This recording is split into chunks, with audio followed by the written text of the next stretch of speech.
लिए तो घर के पीछे एक सेमर का पेड़ लगा हुआ था। तो रानी हिरवा ने वही सेमर के पेड़ की छाया में अपने बेटा कुपार को सुला दिया और इसके बाद अपने घर के अंदर जाके कामकाज करने लगी। और रानी अपने बेटा कुपार की याद भूल गई। अब बेटा कुपार घर के पीछे सेमर के पेड़ के नीचे सो रहा है और हिरवा रानी घर के अंदर अपना काम कर रही है। इस प्रकार से रानी हिरवा को काम करते करते देर हो गई, अपने बेटा की याद कुछ देर के लिए भूल गई। अब जो सूर्य देवता है वो धीरे धीरे धीरे ऊपर की ओर आया। जब सामने ऊपर आया तो कुपार बाबा को घाम लगने लगा, धूप लगने लगा। अब वो बेटा कुपार अपना मुंह को इधर इधर अन्य धूप से बचने के लिए लटका रहा, लेकिन वो बच नहीं पाया। अब बड़ा देव को वो बेटा कुपार पर बड़ी दया आई कि बताओ, रानी हिरवा ने अपने बेटा कुपार को सुला के घर के अंदर चली गई है, बोले याद भूल गई है। अब बेटा कुपार धूप में परेशान हो रहा है। अब बोले क्या करना चाहिए? तो बड़ा देव की कृपा से उस समय भी एक नाग देव आया जहां पर कुपार बाबा सो रहा था। वहां आया और कुपार बाबा के पास में आके अपना फन को छाता जैसा फैलाया और कुपार बाबा के ऊपर छाया करने लगा। अब नाग देव की छाया में कुपार बाबा बड़े आराम से सोने लगा। कुछ देरी के बाद में रानी हिरवा को याद आई कि अरे बोली, मैं तो अपने बेटा की याद ही भूल गई। अब घर से निकल के बाहर देखती है तो कुपार बाबा के ऊपर नागदेव फन फैला के छाया कर रहा था। जैसे ही रानी हिरवा ने देखी तो घबरा गई कि बोले मेरे बेटा के ऊपर तो बोले नागदेव खड़ा है। घबरा गई और कहने लगी, हे बड़ा देव तुम करो रे सहाई और लेव ललन की जाने बचाई। बड़ादेव से बोली कि हे बड़ादेव, देखो मेरे बेटा कुपार के ऊपर नागदेव फन फैला के खड़ा हुआ है। हे प्रकृति शक्ति पड़ा पे मेरी विनती सुनो और मेरे बेटा को बचाओ। सुनते आवाज नाग भागा तुरतई और तब रानी ने ललन को उठाए। रानी ने देखा जब नागदेव वहां से फन समेट करके जैसे ही भागा तो रानी दौड़ती है और अपने बेटा कुपार को अपने दोनों हाथों से उठा के गोदी से चपका लेती है, लाड़ दुलार प्यार करते हुए अपने घर के अंदर चली जाती है। इस प्रकार से अरे दिन दिन कहने लगा कुपारा, लगा रे कुपारा। दिनों दिन कुपार बाबा धीरे धीरे बड़ा हो रहा है। कैसे? दिनों दिन बढ़ने लगा है कुपारा, दिनों दिन बढ़ने लगा है कुपारा। माता पिता का आंखों का तारा, माता पिता का आंखों का तारा, माता पिता का आंखों का तारा। धीरे धीरे कुपार बड़ा होने लगा और समय बड़े आनंद और खुशियों के साथ गुजर रहा है राजा रानियों का। आगे चल करके क्या हुआ? जब कुपार बाबा की उम्र 10-11 वर्ष की हो जाती है, उसी समय की बात है कि जब 10-11 वर्ष हुआ, आज हिरवा पुत्र कुपार उसी समय उस गांव में आज घटना घटी है अपार। जिस समय कुपार बाबा की उम्र 11 वर्ष की हो गई, उसी समय पूर्वकोट गणराज में एक अचानक घटना घट जाती है। वो घटना कैसी थी कि जो पूर्वकोट की जो प्रजा है वो इकट्ठी होकर के राजा फुलसिंह के घर पहुंचती है और राजा तुलसी से हाथ जोड़कर कहने लगी कि हे महाराज, आपके रहते हुए बोले पूर्वाकोट गणराज्य में बहुत बड़ा गलत हो गया। राजा पूछने लगा कि बताओ भैया। बोले मेरे रहते हुए मेरे राज्य में ऐसा कौन सा काम गलत हो गया। बोले महाराज क्या बताएं। राजा कहने लगा नहीं बताना पड़ेगा। बोले महाराज बताने में हमको शर्म आ रही है। बोले क्यों। बोले महाराज एक परिवार में क्या हुआ कि दो सगे भाई बहन थे और दोनों सगे भाई बहनों ने पति और पत्नी का रिश्ता बना लिया। उन भाई बहन के कुकर्म को देख करके उनके माता पिता को देखा नहीं गया तो उन्होंने अपनी आत्महत्या कर ली है। हे महाराज आपके रहते हुए आपके राज्य में ये अन्याय हो रहा है और जिस राजा के राज्य में सामाजिक व्यवस्था नहीं होती है, जिस राजा के राज्य की प्रजा अपनी संस्कृति धर्म से भटक जाती है तो सबसे पहले वहां का दोषी वहां का मुखिया या राजा होता है।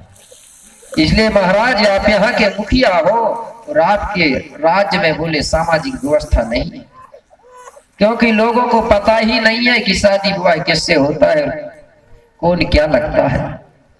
बोले इसलिए सबसे पहले यहाँ के दोषी आप रहोगे। राजा को बड़ा दुख हुआ। राजा कहने लगा भैया कोई बात नहीं, आप अपने अपने घर जाइए, कुछ दिनों के अंदर ही मैं इस सामाजिक व्यवस्था को ठीक करवा लूंगा। सभी लोगों को राजा ने समझाया और अपने अपने घर पहुंचाया। सभी लोग अपने अपने घर पहुंच गए। अब इधर जब रात हुई तो राजा को टेंशन बना हुआ था, चिंता बनी हुई थी। तो चिंता के कारण राजा ने रात को ठीक से भोजन नहीं किया। कुपार बाबा ये देख रहा था अपने पिताजी को कि मेरे पिताजी ने आज ठीक से भोजन नहीं किया। कुपार बाबा समझ गया कि ये दिन में जो प्रजा जो बात वो बता रही थी उसी बात उसी चीज की इसको दुख है मेरे पिता को। जैसे ही सुबह हुआ तो कुपार बाबा अपने पिताजी के पास पहुंचा और बोला कि पिताजी, बोले आपने रात को भोजन नहीं किया और दिन में भी आपने भोजन नहीं किया। पिताजी बोले आप भोजन करो। बेटा कहने बेटा बोले मेरे राज्य में मेरी राज व्यवस्था में सामाजिक व्यवस्था सही नहीं है। बोले मुझे इस बात की बड़ा चिंता लगी हुई। कुपार बाबा कहने लगा पिताजी आप चिंता मत करो, तुम्हारा जो काम है बोले उस काम को मैं करूंगा।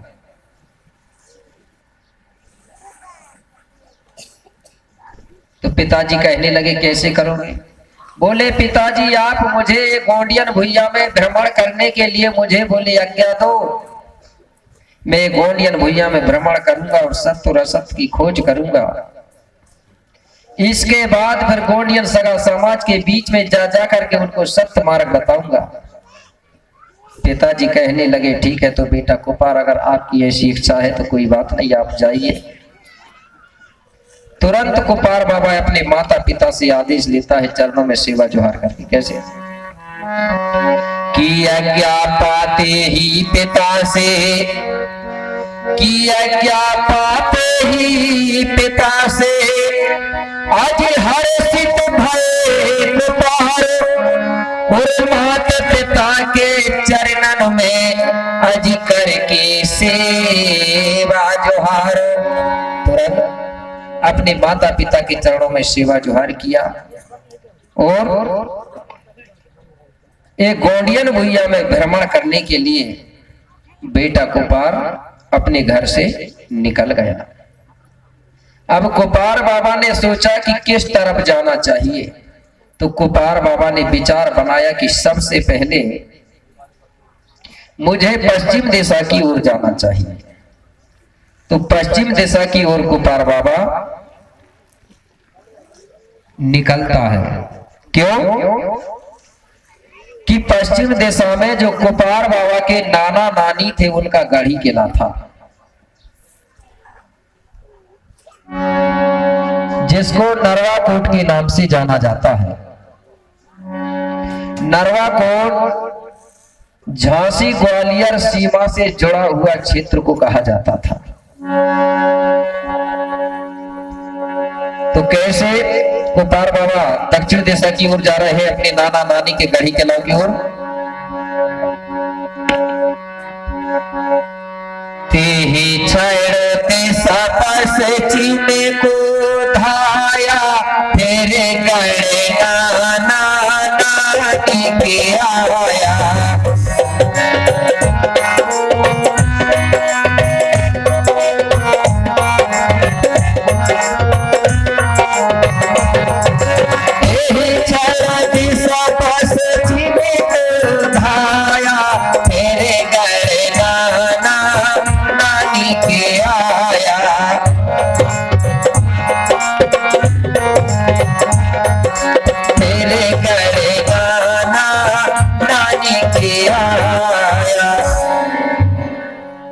फिर अपने नाना नानी के गढ़ी किला पहुंचा। वहां जाकर देखा तो नाना नानी नहीं थे, लेकिन वो नाना नानी का गढ़ी किला खड़ा हुआ था। उस गढ़ी किला को देख करके गोपाल बाबा को बड़ा दुख हुआ। क्यों कि गढ़ी किला खड़ा हुआ था लेकिन नाना नानी नहीं थे और उस गढ़ी किला की किसी ने सुधार नहीं करवाया था। टूट फूट हो रही थी, कोई मरम्मत नहीं करवा रहा था। कहीं से ईंट निकल रही थी, कहीं से पत्थर निकल रहा था। पूरे गढ़ी किला में घास चारा उगा हुआ था। इसलिए गोपाल को दुख हुआ। सोचने लगे कि बताओ ये गढ़ी किला में रहकर के मेरे नाना नानी बोले ढोला कुंवर राजपाट करते थे और आज बताओ बोले मेरे नाना नानी के ना रहने के बाद यहाँ पर कोई देख रेख नहीं है, कोई सुधार नहीं कर रहा। इसलिए गोपाल बाबा को बड़ा दुख हुआ। वहीं पर गोपाल बाबा ने कहा था किला लगत वीरान सुने पड़े बंगला नाना ना नानी दिखाए। अब गीत भी तो गाना था मगर अब क्या कर ले, ऐसा लग रहा है कि ढोलक बज नहीं रही है। इधर के बक्सा बंद हो कभी इधर के चालू होते, इधर के चालू होते इधर के बंद होते। इससे ऐसा लग रहा कोई निश्चित तो नहीं था साउंड मास्टर के डिस्टर्ब करना तुम करके, क्योंकि मुझे पता है ये साउंड कैसे आया और क्या है। ठीक है ना, क्योंकि गोंडवाना के कार्यक्रमों में कभी भी कमीशनबाजी नहीं करना चाहिए, जरूर धोखा खाते हैं।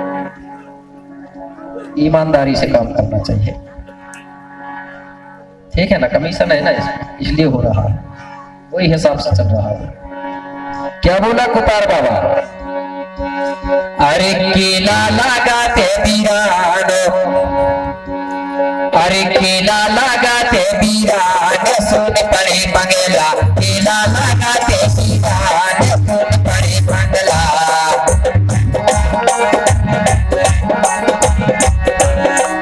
सुन पड़े बंगला रे सुन पड़े बंगला,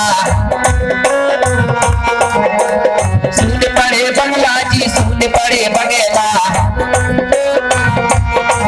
अरे नाना नाना नी देखाए सुन पड़े बंगला। अरे केला लगाते वीरान सुन पड़े बंगला, केला लगाते वीरान सुन पड़े बंगला।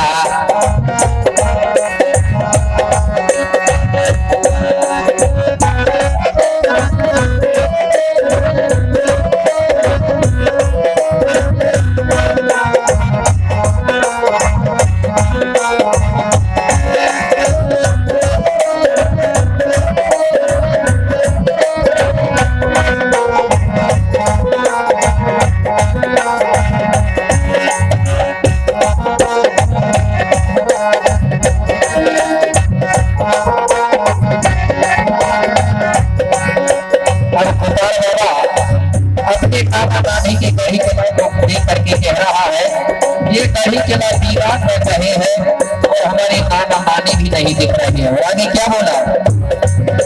शक्ति वाले भक्ति वाले पूजा पाठ वाले, क्यों बोले हमारे जो नाना नानी थे वो पूजा पाठ करने वाले थे, शक्ति और भक्ति वाले थे। इसलिए बोला क्या? शक्ति वाले भक्ति वाले पूजा पाठ वाले, पूजा पाठ वाले पूजा पाठ वाले, शक्ति वाले भक्ति वाले पूजा पाठ वाले। राजपाट वाले केला ना गाते विराज सुन पड़े बदला।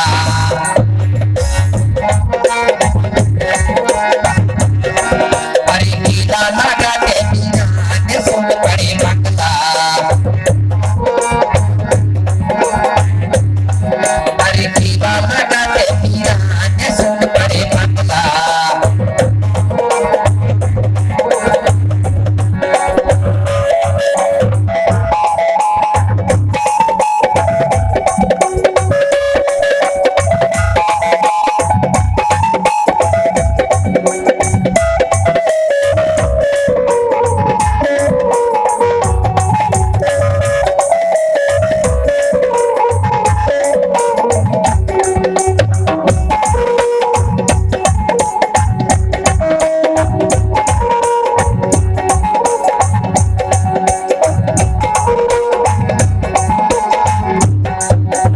और गुरु गोपाल बाबा क्या बोले?